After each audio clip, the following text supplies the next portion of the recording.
Her daughter-in-law tipped a glass of red wine down her ivory blouse on her own birthday. Helen Travis, retired florist and widow, didn't flinch. Candace smiled sweetly and called it an accident. By the end of the week, Helen had rewritten her will, revoked every transfer, and listed the house Candace posed in as her forever home. She'd once arranged flowers for their weddings and holidays. Now she was pruning them from her life. And when they tried to contest what they'd assumed was theirs, the deed reminded them who never left. Before we begin, may I ask, where in this big, beautiful world are you listening from? It's always a quiet honor to know who's sharing this space. Drop it in the comments and don't forget to subscribe.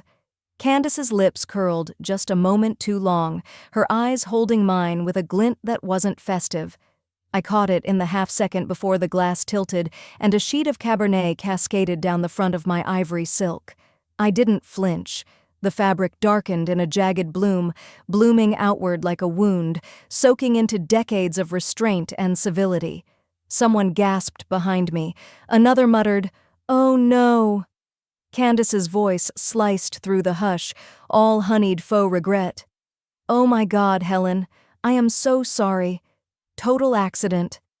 She reached for a napkin she never intended to use. My hands stayed at my sides. I looked down at the red ruin on my chest, then back up at her face. That smile hadn't faded. She leaned in, breath warm against my ear, and whispered what she'd clearly been rehearsing. "You don't belong in these anyway." A flashbulb went off behind us. My son Nathan, standing a few feet away, gave an awkward chuckle, his hand resting weakly on Candace's back. He didn't meet my eyes. "I'll go clean up," I said, calm and clear. My voice carried, though no one responded. Inside, I walked the length of my own hallway like a stranger, the faint scent of roast chicken and eucalyptus candles trailing behind me. In the guest bathroom, they'd remodeled it without asking. I stood under two bright vanity lights and looked at myself. The wine had found the curve of my collarbone, bleeding into the bodice like war paint. I dabbed at it with a wet towel. Useless. It had already set into the silk. My face held steady, but my hands trembled slightly. Not from shame, I recognized it now, from something sharper.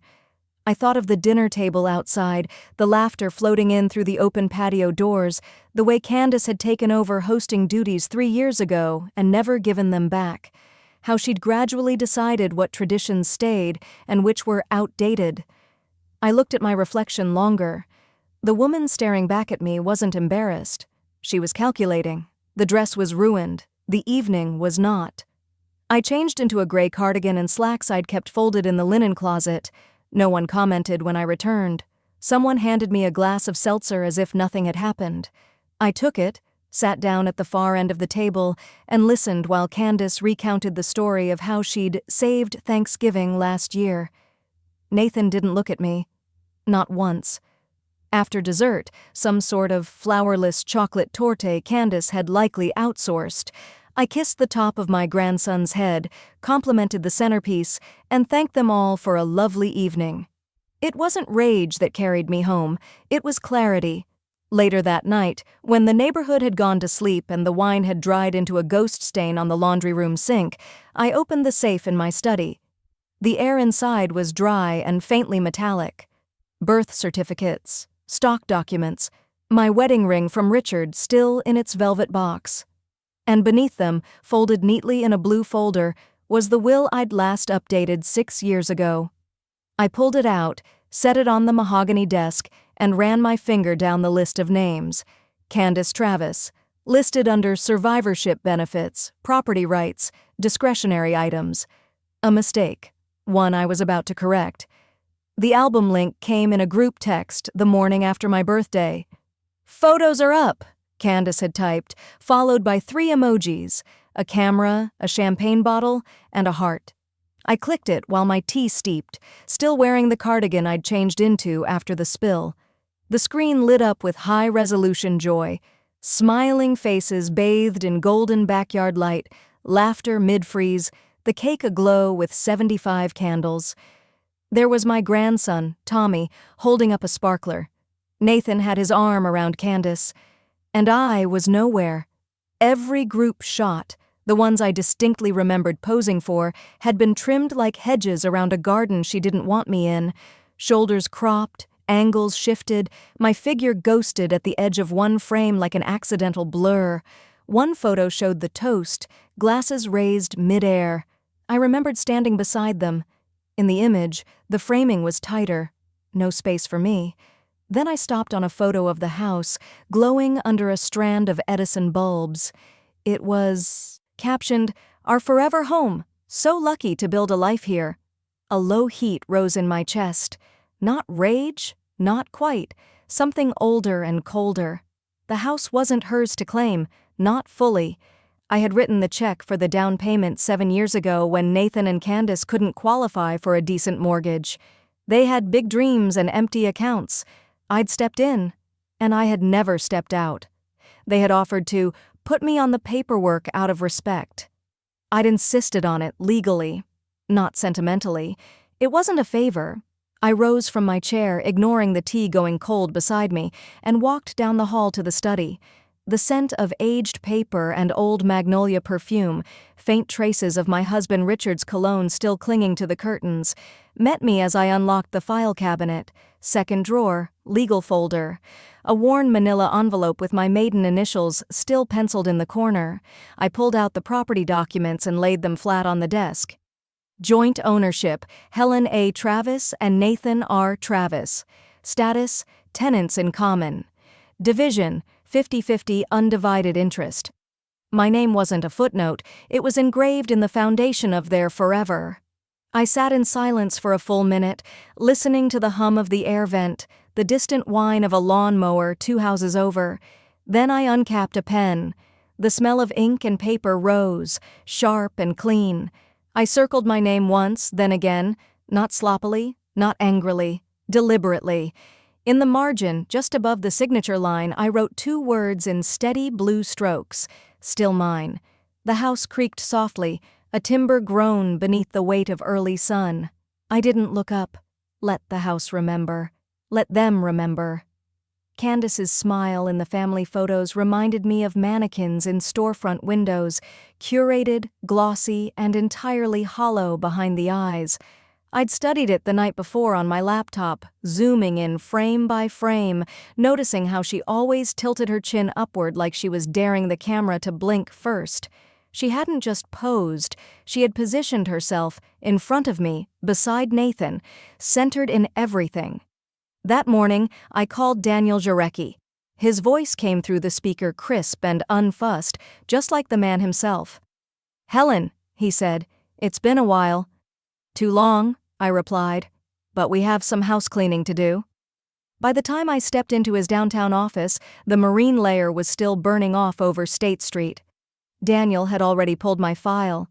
He was as I remembered, navy wool vest, horn-rimmed glasses, hands that always moved slowly, like he was composing invisible sheet music. He offered me tea, which I declined. I didn't want warmth. I wanted ink and signatures.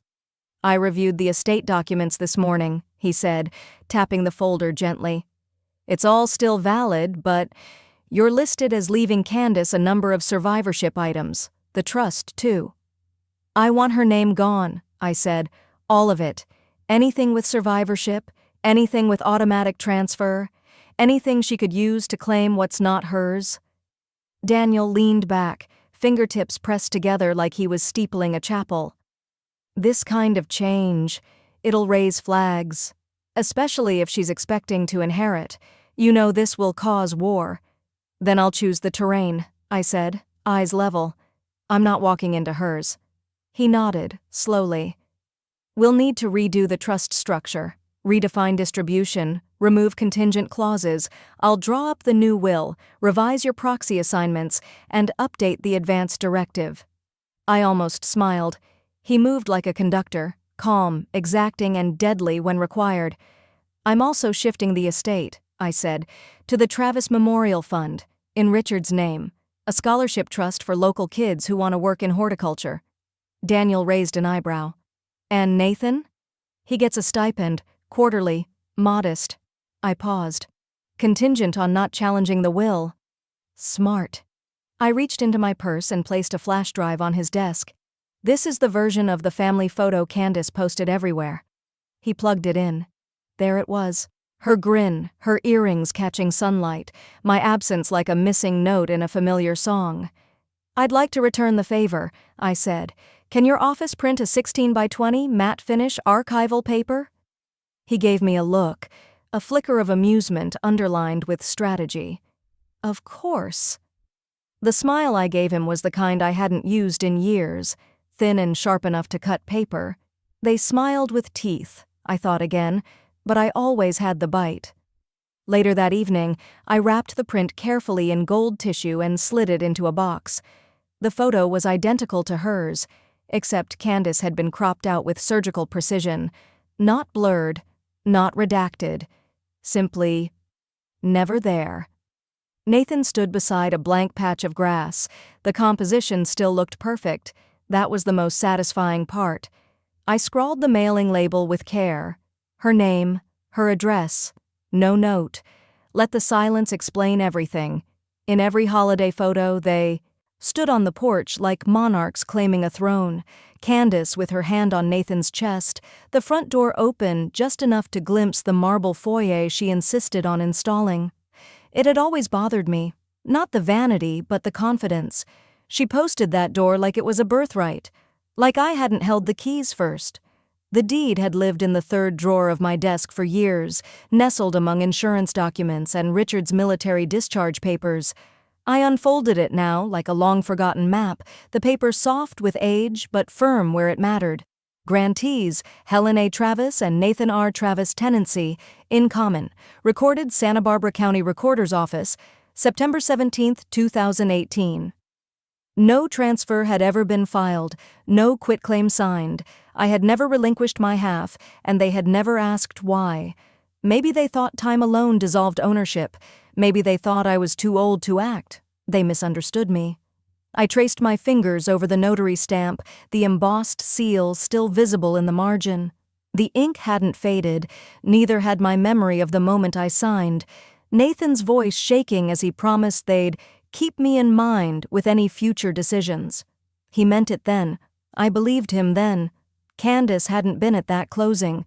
She'd been in the middle of a yoga retreat in Big Sur, a detail she offered like it absolved her from everything financial. But now she painted the house as hers, hers to decorate, hers to showcase. She'd even posted a real estate tips video last week in front of the garage, telling her followers, "Home is where you create your forever story." I opened my laptop. Santa Barbara County Clerk's Office, Civil Filings, Partition Action. It was not the nuclear option. It was the scalpel. I filled out the initial petition carefully, entering my portion of the ownership, the legal description of the property, and the requested court order, either a forced sale of the property or a buyout of my half. The system asked for legal representation. I entered Daniel Jarecki's information. My hands didn't tremble. Not this time. When I clicked Submit, a faint chime sounded from my laptop speaker. Final. I leaned back in the chair. The silence in the house grew louder, denser. Outside, a neighbor's wind chimes struck a slow, disjointed rhythm, delicate notes that didn't belong to any song. My phone buzzed, face down on the desk. Realtor, would you like me to start prepping the listing quietly? A fresh breath pulled through me. Cool, clean. They could post all the smiling photos they wanted. They could claim the staircase, the kitchen, even the air conditioning I'd paid for when theirs gave out during the record heat wave. But at the center of it all, beneath the walls and the mortgage and the social media captions, was this deed, and I owned the better half. I'd always been the flower. Now I needed to be the root. For most of my life, I bloomed to make others comfortable. I softened rooms with my presence, dressed dinners in eucalyptus and lavender, made every hard moment a little gentler. Even grief, after Richard died, was something I tried to arrange, quietly, privately, like a bouquet no one had ordered, but flowers wilt, roots hold on. I stared at my phone for nearly a full hour before dialing. Her name was still saved in my contacts, Valerie, Monterey, as if I needed the city to remember which one. I didn't. I had only one sister. The line rang 3 times. Then, "Helen?" Her voice was lower than I remembered, but unmistakable, all the warmth of childhood layered under the gravel of time and distance. "Hi," I said. "I wasn't sure you'd pick up." "Well," she exhaled, "I wasn't sure I'd want to." Silence stretched like thread between us, thin but not yet broken. "I'm not calling to reopen anything," I said. "I'm calling because I need you." Another pause. I could almost hear her sorting through the words. Then, "Are you sick?" "No," I said. "Not that kind of need." She cleared her throat. "Then say what kind." "I'm rewriting my trust, restructuring everything. I don't trust the people closest to me anymore, and I don't have many people left." "I know that feeling," she said quietly. I hesitated. "You were always the practical one. I need practical now." "You need me now," she corrected. But there was no malice, just truth. "I do." There was a beat, and then her voice softened. "You're lucky. I just cleared 2 clients this quarter, and I've still got my notary license." Relief landed heavier than I expected. I sank deeper into the leather of my reading chair. Valerie didn't ask about Candace. She didn't need to. The unspoken bond of sisters made explanation unnecessary. We'd spent half our childhood decoding each other's silences. Some things hadn't changed. By Friday, she was in Santa Barbara, navy slacks, tortoiseshell glasses, and a shoulder bag that could have survived a hurricane. We sat at my kitchen table while the house groaned around us, and she flipped through account statements, pension papers, and the trust binder with the care of someone handling a crime scene. "You've got more locked away than I expected," she said, tapping her pen on a certificate of deposit. "Richard believed in rainy day plans." "Then let's weatherproof the rest."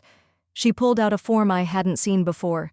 "This updates your emergency contact, and you should name a secondary executor, someone who won't crumble if they're challenged." I looked at her. "Would you?" Valerie blinked, caught off guard. "Me?" "You're already cleaning up the mess. Might as well make it official." For a moment she said nothing, then she signed. Later that afternoon, I texted Daniel to let him know. "Add Valerie Travis, alternate executor, also primary emergency contact." He replied within minutes. "Will do, that's a smart choice." I left my phone on the kitchen counter while I refilled the kettle. What I didn't notice, at least not right away, was Candace. She'd dropped by unannounced to grab her vitamins she'd left in the guest bath. I heard her call out, "Just me," in that syrupy tone she used when she wanted to sound harmless. She lingered longer than she needed to. I returned with the kettle just in time to see her eyes flick down to my phone, screen still lit. A new message had come in. "Val. Cleared another one. Let's talk about the securities accounts next." Her smile tightened, ever so slightly. "Who's Val?" she asked, too casually. I lied. "An old friend." But I saw it, that narrowing of the eyes, the kind of look someone gives, not because they're curious, but because they've just realized they might no longer be in control. I set the table with mimosa flutes and rosemary scones, butter cut into rose shapes like I used to when Richard's mother came to visit. Brunch had always been my way of grounding the house, of reminding everyone who taught them what comfort felt like. Now I was staging a scene. Candace arrived 20 minutes late in white linen pants and a blouse that screamed effortlessness. Nathan trailed behind, balancing a bottle of Prosecco and a reusable tote of something organic. "Ooh, looks so cozy," Candace said, glancing at the table without really seeing it. She air-kissed my cheek, her perfume heavy and a half-note too sweet. "You always go so traditional." "That's the idea," I said, motioning them to sit.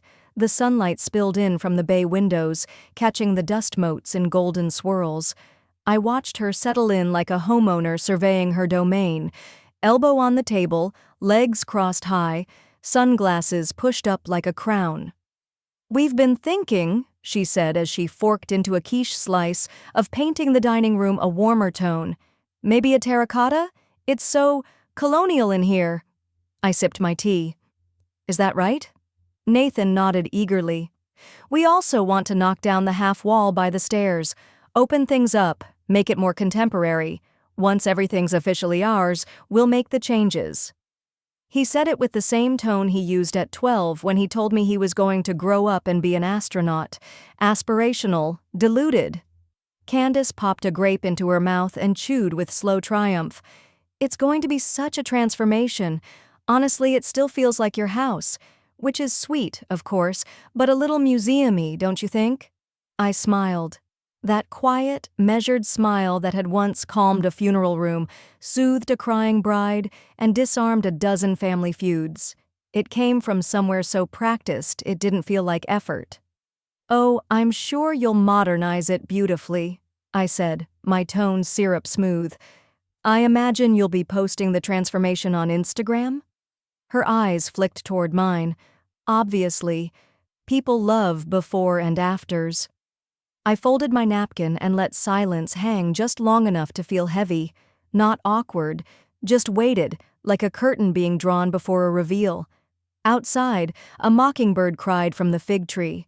I stood to refill the water pitcher and caught my own reflection in the microwave's brushed steel, head tilted, gaze calm, like someone waiting for a storm she had already boarded up for. Candace kept talking, fabric swatches, contractor quotes. "Oh, and I found this Italian tile that looks just like stone but is actually ceramic. Total game changer." I set the pitcher down gently, letting the cool splash fill the silence. Nathan was scrolling on his phone now, distracted and half-present, the way he'd been in every conversation that required a spine. Then my phone rang. I didn't recognize the number at first, but I knew who it would be. I wiped my hands on the dish towel before picking up. "Mrs. Travis? It's Dana from Jarecki and Associates. Just confirming, your new deed draft is ready for signature. We can messenger it this afternoon if that works." I glanced across the table. Candace was mid-sentence about cabinet handles. "That works perfectly," I said, never breaking eye contact. The envelope was thicker than I expected. Heavy, cream-colored stock with my name embossed on the front in careful type. The kind of weight that signified finality. Dana had messengered it over just after brunch, and it had sat on my kitchen counter for hours, unopened. Now, with the evening creeping in and the last of the light slipping across the hardwood floor, I poured a half glass of Merlot, the same color, almost, as the stain that had marked the beginning of this quiet war, and opened the packet. The documents inside felt cold to the touch. Paper shouldn't feel cold, but these did. I sat at the same desk Richard had used to do the books for our shop. I could almost hear the scratch of his pen, the way he'd hum tunelessly when he was focused. It grounded me. The revised will was precise, stripped of sentiment, and fortified by structure. Beneficiary 1, the Richard E. Travis Memorial Scholarship Fund. Purpose: annual financial aid for horticulture students at California community colleges. Allocation: 82% of total estate value upon liquidation. Beneficiary 2, Nathan R. Travis. Allocation: 18% in a managed trust, disbursed quarterly. Contingency clause: forfeiture in the event of legal challenge or litigation by any related party. Candace's name appeared only once. Revision notice: all survivorship clauses, proxy authorities, and contingent inheritances formerly held under the name Candace R. Travis are hereby revoked and rendered void. No poetry, just red ink, methodically printed and eternally binding. I initialed every page. The pen glided like it knew exactly what it was doing. When I reached the final line, I paused. The silence in the room was so complete I could hear the subtle ticking of the grandfather clock 2 rooms away. I signed, and that was it. The wine stain on my dress was permanent, but so was this. I slipped the folder into the lower drawer of the sideboard where I kept old place cards and linen napkin rings. It would wait there until Daniel filed the notarized copy in court. Satisfied, I stood, smoothed the front of my blouse, and walked toward the back door to water the hydrangeas before the sun fully dipped. That's when I heard the front door open. "Hello?" Candace's voice carried, high and performative. "I think I left my phone charger in the guest room." I stayed quiet. Let her roam. Let her feel at home. Just a few more moments. From the kitchen, I heard footsteps pause, the subtle rustle of paper. Too late, I remembered. The will. I'd pulled it out earlier, double-checking the notary signature, and I'd left it, just for a moment, on the counter beside the fruit bowl. A long pause stretched. Then her voice, pitched with sugar that was rapidly melting. "What's this?" I stepped back into the doorway. "Paperwork." She held the folder like it might bite. "You're changing things?" Her eyes scanned the pages. I could see it, the moment realization dawned. Her chest rose, then dropped. "My name isn't here." "No, it's not." Her face flushed, but her voice stayed tight. "You really think you can just cut me out?" "I don't think it," I said. "I've done it." We stood there, two women in a kitchen that had never fully belonged to either of us. The only sound was the refrigerator compressor humming steadily. Then I turned back toward the garden door and added, almost casually, "You left your charger upstairs." Try the left outlet. Candace had just uploaded a carousel of images, her with a mug of oat milk chai, Nathan in the background half smiling, and the caption, "Sundays in our sanctuary. Duk forever home. Blessed." I stared at the screen a moment longer than I needed to, not out of pain, but precision. That fireplace? I'd chosen the stonework, paid extra for it too when the original contractor said they could just do drywall. She had no idea how close that hearth was to being sold out from under her. I opened the email from Amanda Chu, my realtor. Subject: confirmed, buyer offer and partition. Prep body: Helen. Cash buyer: confirmed. They're open to full purchase or joint partition buyout. Legal team is ready if challenged. Quiet listing draft attached. Please confirm, go ahead. I sipped my chamomile and clicked reply. Response: move forward. Quiet listing approved. Amanda's reply came in under 2 minutes. She worked fast, discreetly, and without a need for pleasantries. The buyer, a widow from Los Olivos, was looking for a second home near her grandchildren. She liked the bones of the house. She didn't care about the social media memories staged in front of the pantry. And because I still held a 50% undivided interest, I had every legal right to initiate a forced partition sale. If they wouldn't buy me out, they'd have to sell to a stranger. The documents moved quickly after that. Within a week, the formal notice was drafted. Daniel reviewed it. Amanda signed. Nathan received it first. He called at 9:17 a.m. sharp, the way he always had when something made him feel like a boy again. "Mom," he said, voice low and tight. "What's this notice?" "About the house?" "A legal filing," I replied, cool and measured.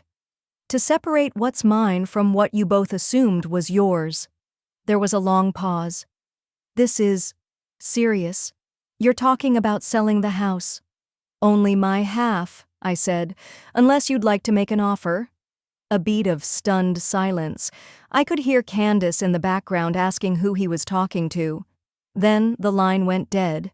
2 hours later, she showed up. Candace never knocked anymore. She just walked in, a habit she'd picked up after claiming she was tired of being treated like a guest. Her heels clicked like hammers across the floor until she found me in the sunroom pruning the geraniums. "What the hell is this?" she snapped, holding the notice out like it was soaked in poison. I didn't flinch. "A transaction. You're forcing us to sell our home? After everything? Are you insane?" I removed a wilted bloom and set it in the bowl beside me. "Just claiming my half, like you claimed the whole." Her breath caught. Just for a second. She blinked, searching for footing. "This is petty," she spat. "You're doing this to punish us." "No," I said softly. "I'm doing it to remind you." She opened her mouth again, but whatever she meant to say faltered. Behind her, through the window, the fireplace flickered. The same one she'd posed in front of while I had been signing sale documents.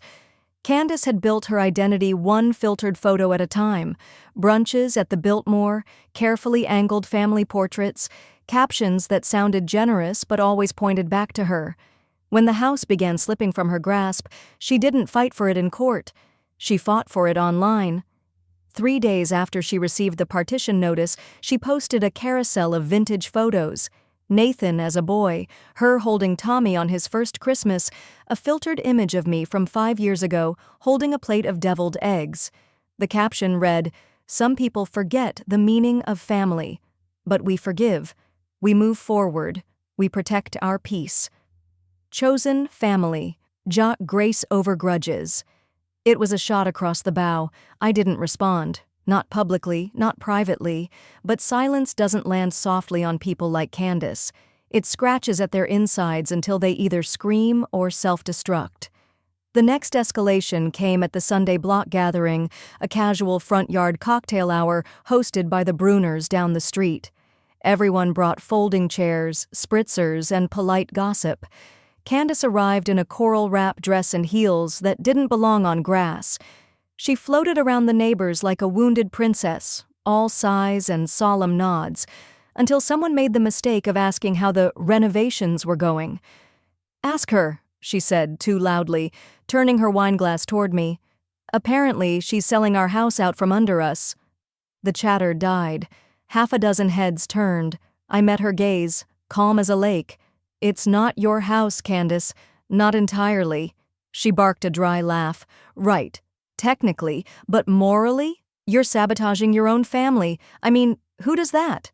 She expected a reaction. Instead, I sipped my lemonade and watched a squirrel dart across the lawn like it had better places to be. "Seriously?" she snapped. "You're going to just sit there and say nothing?" "You've already said enough for both of us."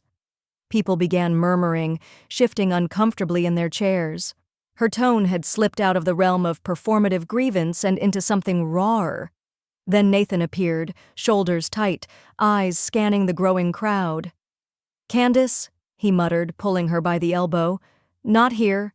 She yanked her arm back. "You let her do this. You let her gut everything we've built and you just sit there like a—" "Enough," he said, low but firm. "This isn't helping."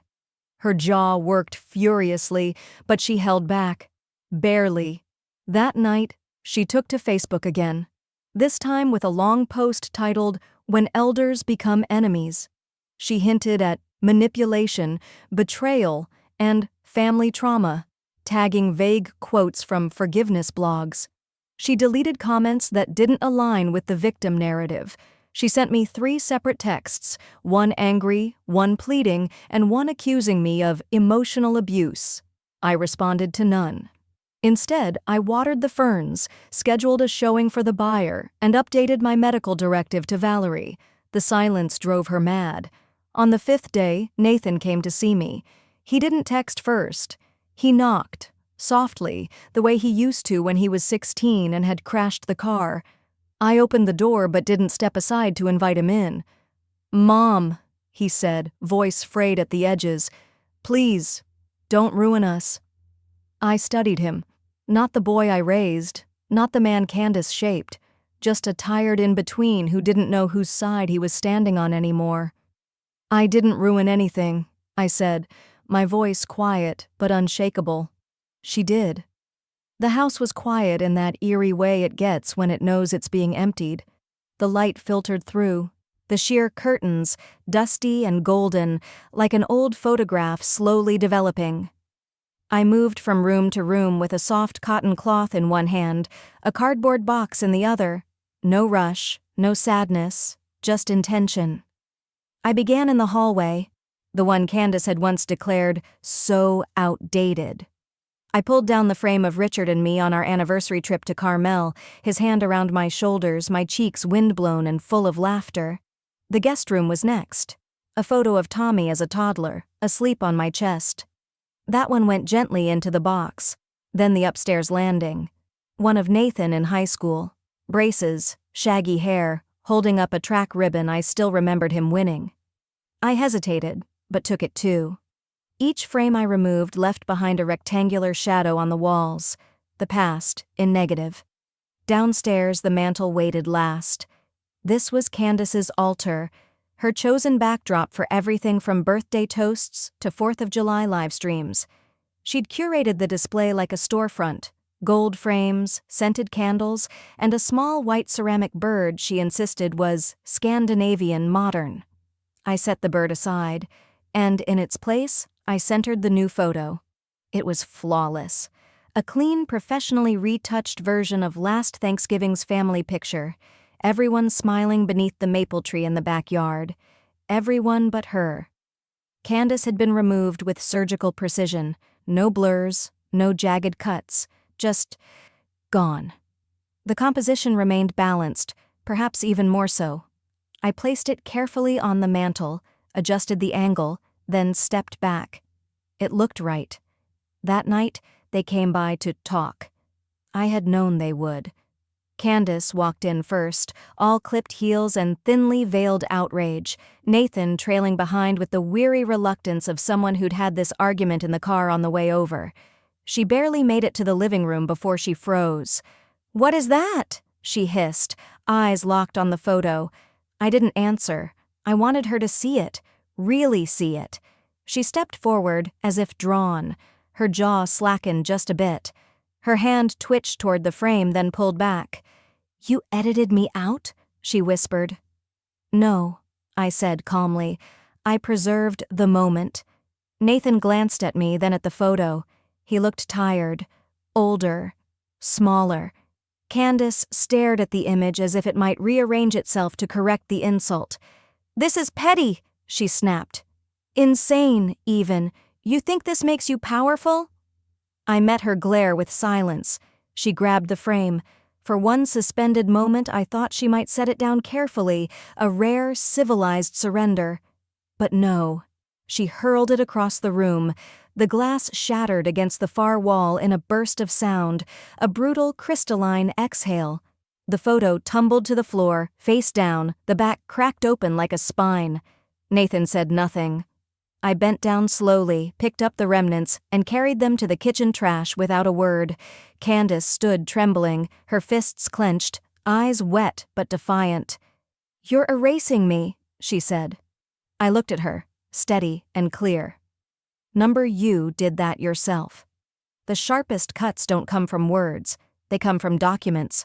Words fade, even screams evaporate. But a legal filing, signed, stamped, notarized, outlives memory, outlasts apology. The morning light slid across my dining table like a blade. I laid out the packet from Daniel, 47 pages long, every line of it prepared with surgical precision. Notice of sale, filed. Cease and desist letter, drafted. Title verification, completed and transmitted to buyer counsel. I had reviewed it all the night before, but today I wasn't reading. Today, I was executing. Candace had sent 3 messages the day prior. 1:24 p.m. "You'll regret this." 1:38 p.m. "This is harassment. I'm calling a lawyer." 2 o'clock and 2 p.m. "If you come near our son again, there will be consequences." I forwarded them to Daniel without comment. He responded within the hour. "We'll add this to the C&D. She's now legally on notice." I didn't flinch when he used that word, notice, because that was all Candace had ever really craved. Attention, recognition, the center. But in court filings, there's a different kind of notice, not attention-grabbing, but cold, factual, undeniable. The kind that doesn't blink when glass shatters across a living room. The doorbell rang at 9 o'clock sharp. Amanda stood outside in a dark green blazer, tablet in one hand, manila folder in the other. Behind her, a courier van idled. "Ready?" she asked. "As I'll ever be." We sat at the table, a modest breakfast between us, 1 scone, 1 pot of chamomile tea, and a cloth napkin folded into a neat triangle. The house smelled faintly of lemon polish and rosewood. I'd cleaned the sideboard that morning. Amanda opened the folder. "This is the final contract. We're accepting the offer at full ask, cash. You retain rights to vacate once partition finalizes. Buyer has reviewed the deed and signed off on the title. I picked up the pen." For a moment, I glanced at the linen. Tablecloth, white, pressed, flawless. Then I began signing, 1 page, then another, my signature steady, every stroke like a door closing. Amanda didn't interrupt. She waited while I turned each page deliberately like I was folding time. When I reached the final page, I paused. "What happens now?" I asked quietly. "We notify the other party," Amanda said. "Your portion's officially sold. If they don't match the offer within 10 business days, the full property goes to market." I nodded. "And if they contest?" "They'll lose. You've got chain of title, full capacity, and clean documentation. No court will override it."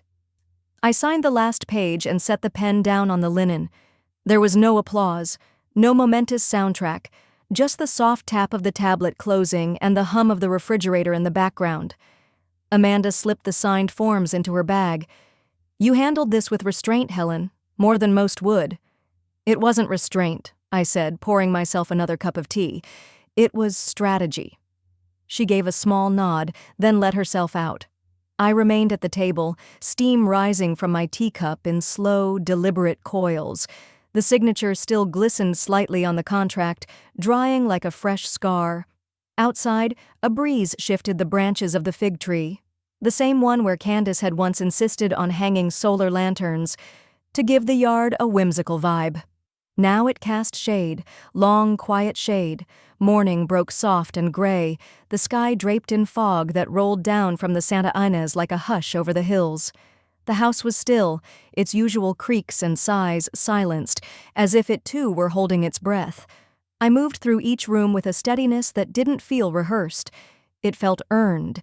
In the bedroom, I folded the last of my sweaters, 3 cashmere, 1 cotton, each scented faintly of lavender sachets. In the living room, I dusted the windowsills one last time, not out of duty but discipline. I'd always kept a tidy exit.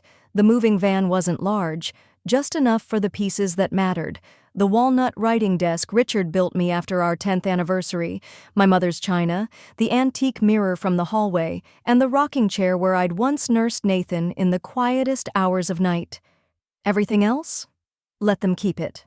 Let them keep the stainless steel fridge, the tile Candace had once called Tuscan chic, and the gold-lettered wall decal above the guest bed that read, "Gather, Laugh, Love."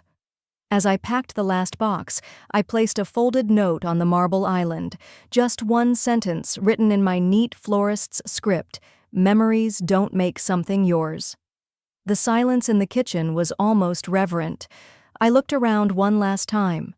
No sadness, no nostalgia, just clarity. At 10:07 a.m., the process server rang the bell. From the front steps, I watched him hand the envelope to Nathan. Candace stood behind him barefoot, a cup of coffee trembling slightly in her grip.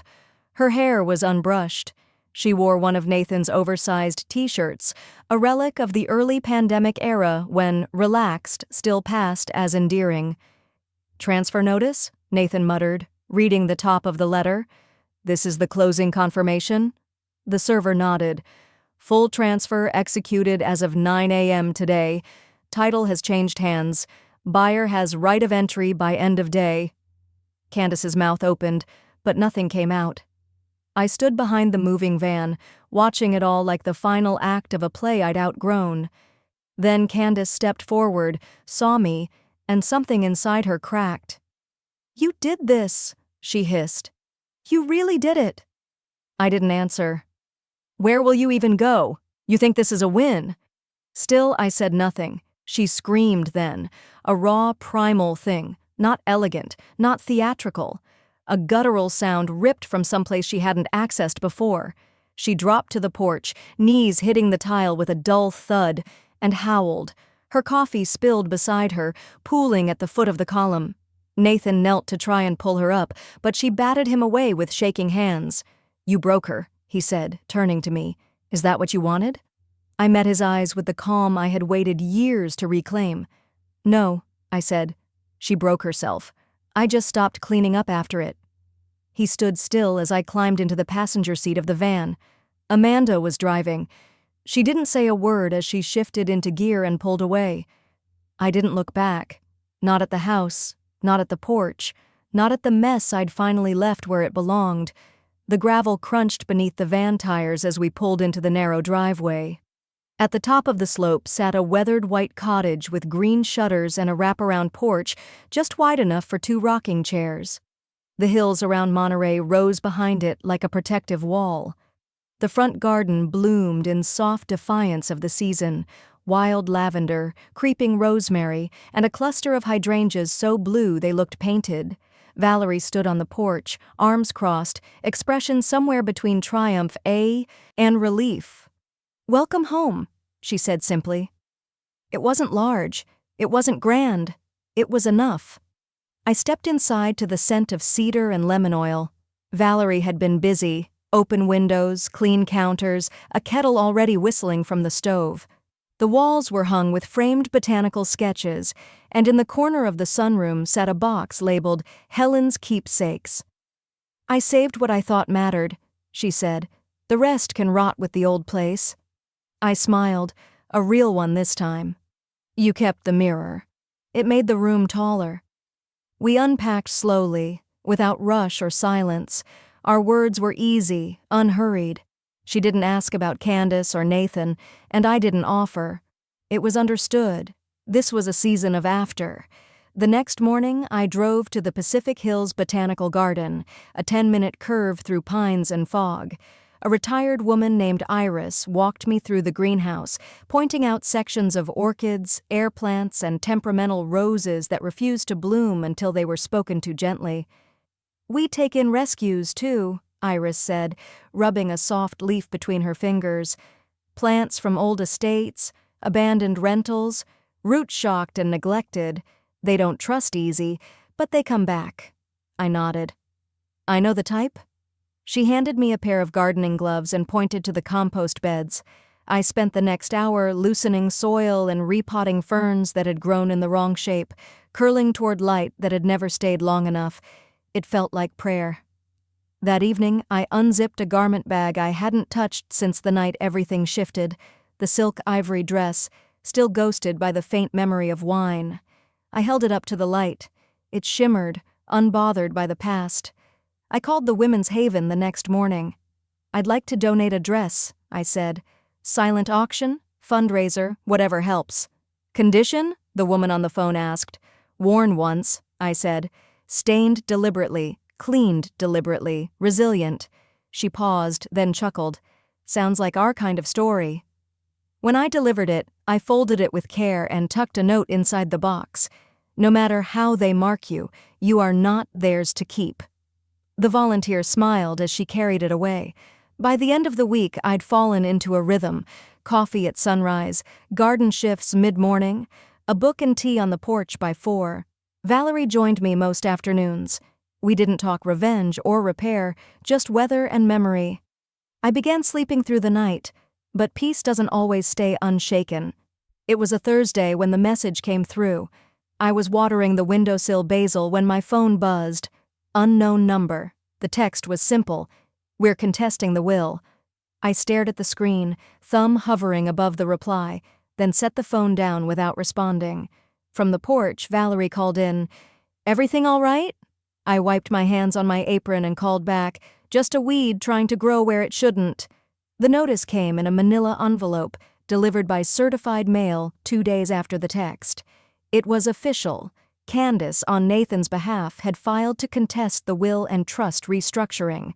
The language was thinly veiled: diminished capacity, undue influence, breach of familial duty. It was offensive, but more than that, it was sloppy. Valerie sat across from me in the sunroom, glasses halfway down her nose, flipping through the pages like a financial thriller. "She actually submitted this?" I nodded, calmly sipping lemon tea. Her first mistake was assuming I wouldn't have receipts. The next morning, Daniel's paralegal sent a packet of rebuttal documents to the probate court and to opposing counsel. In the email body were 5 short lines: full medical records dated within the last 12 months, neuropsychological evaluation.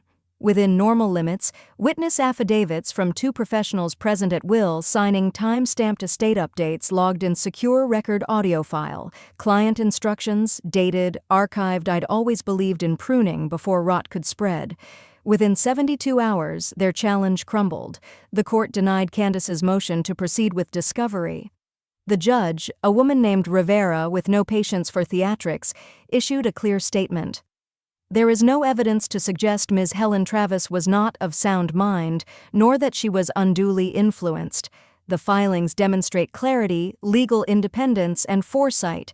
The court affirms the structure of the trust and the authority of its current executors. No further hearings scheduled. It was over, legally, finally, completely. I didn't gloat. I went outside instead. The breeze coming off the ocean that morning was sharp, salted, and alive.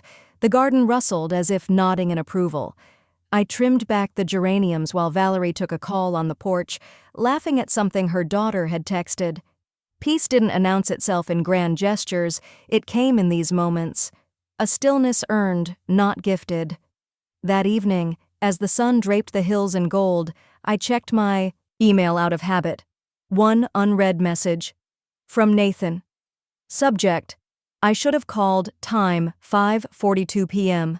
Body: Mom, I know everything that's happened is on me too. I didn't stop her. I let things go on too long, maybe because it was easier to laugh it off than confront it. You did what you had to. I just wish I'd stood up sooner. I hope one day you'll believe I saw it too, even if I saw it too late. N. I stared at the screen for a long time. The cursor blinked, waiting for a reply that didn't come. In the distance, a dog barked once and then fell quiet. Valerie walked in with 2 mugs of peppermint tea, setting one beside me without asking. What was that? She asked. I closed the laptop slowly. A leaf finally falling from a branch that should have snapped months ago. The orchids had bloomed overnight. 3 white blossoms on the phalaenopsis near the kitchen window, delicate as spun porcelain, clinging to their slender stem like they'd always meant to be there.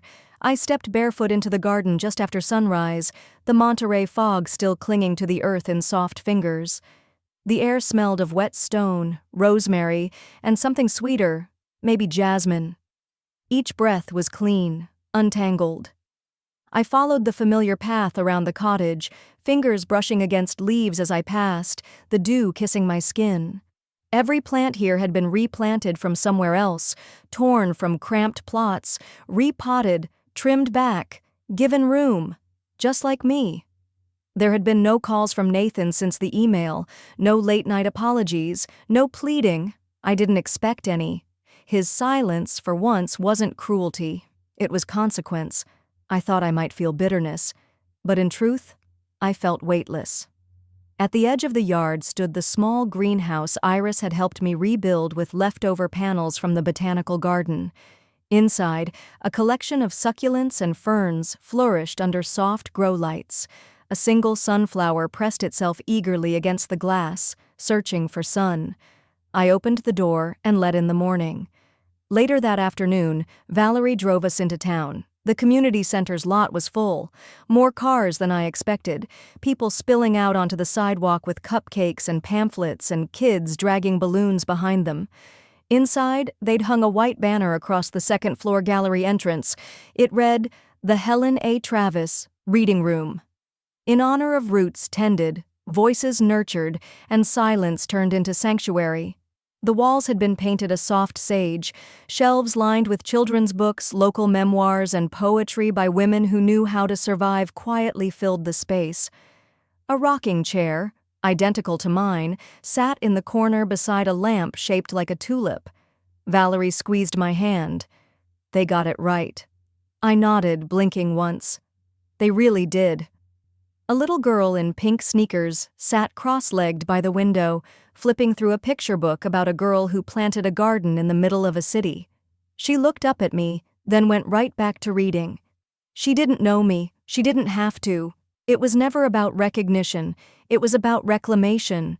That evening, back at the cottage, I poured myself a glass of water and stood by the window, watching the last light shift through the orchard beyond the fence. My reflection stared back at me in the glass, older, sharper, softer. There was no wine on my dress, no fire in the background, no audience to perform for. Just me, and the life I'd chosen after the storm. A bluebird landed on the windowsill, tilted its head, stayed for a moment, then flew. I walked over to the desk where I kept my garden journal, half notes, half diary. I opened to the newest page. At the top, I wrote, "Legacy is not what you leave behind. It's what you no longer allow to follow you." A knock came at the door just before dusk. I opened it to find a young woman, barely 20, with a clipboard and flushed cheeks. "Sorry to bother you," she said. "We're organizing a fundraiser for the women's shelter downtown, and Iris mentioned you might be interested in sponsoring a—" I didn't let her finish. "Come in," I said gently. "Let's talk." She stepped inside, breath catching as she saw the shelves of plants and windows glowing in warm light. She turned and said, "This place feels peaceful." "It is." She nodded, smiling faintly. "I've never been somewhere that felt like it welcomed me without needing to know who I was first." I placed a fresh cup of peppermint tea in her hand and said quietly, "That's what belonging feels like." We sat down, and I listened.